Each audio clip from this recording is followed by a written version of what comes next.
Ambiance muy caliente dans la fournaise de l'Astrobal ici à Villeurbanne pour ce match 2.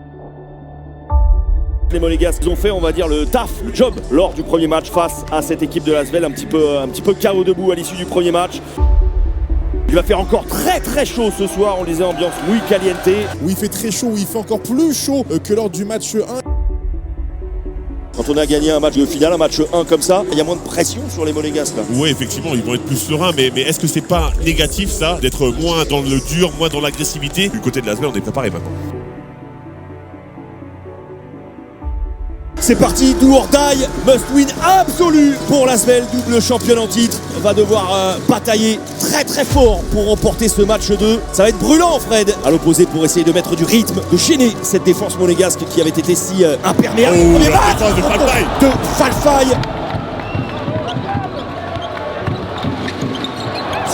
Super coupe et le dunk à deux mains, monstrueux de Falfay. Marcos Knight va te faire plaisir évidemment.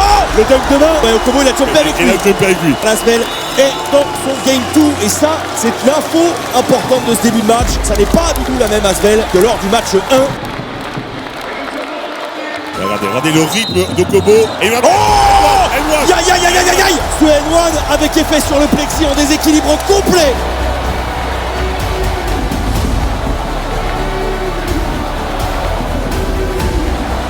Paul Lacombe qui arrive, Boutsielé. Le contre sauvage de Jerry Boutsielé. Quel timing. Mike James appliqué comme jamais pour mettre un tout petit peu de clim dans la salle. Ce sont des pitbulls, ils sont morts de faim les Villeurbanais. David Laïti qui réussit à rater ce ballon là et un dunké derrière.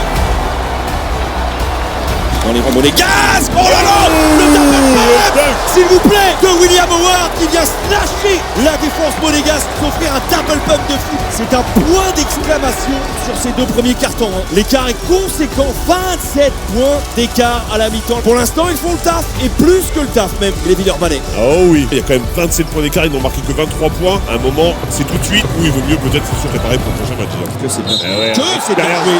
Quelle lecture encore. Ouattara. Le N1 de Ouattara.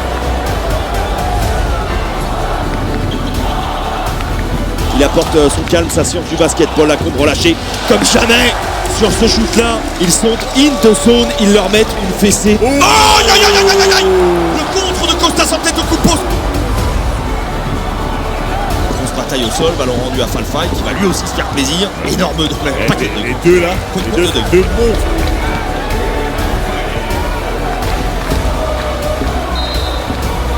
Il a accordé, j'ai pas vu. Il a accordé. Bien sûr qu'il est accordé. Allez, on va en rester là. C'est trop, c'est beaucoup trop.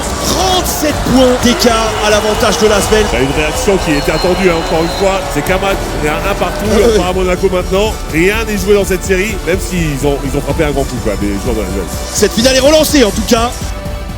It was just the matter of approach in this game. We didn't go out on the same way. They came out double stronger, or maybe even more than this, and they reacted really well. And the things was, I think, the difference was in the energy and in the approach. They came out to beat us, and that's it.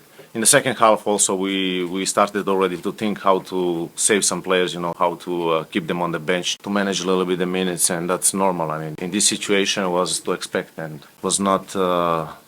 Tonight was not our game, unfortunately.